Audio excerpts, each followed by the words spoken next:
Foreign governments are trying to influence Canadian politicians, says the head of Canada's intelligence service. Robert Fadden singled out the Chinese regime as one of the most aggressive.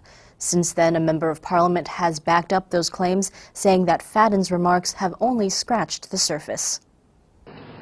Recent comments from Richard Fadden, the head of Canada's top spy agency, have caused an uproar in Canada.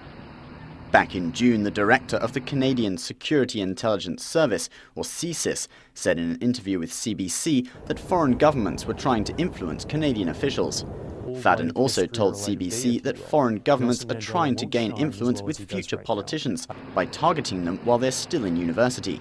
He says the Chinese regime is the most aggressive, funding university clubs managed by the embassy and consulates. But according to one Canadian MP, Fadden's remarks have only scratched the surface.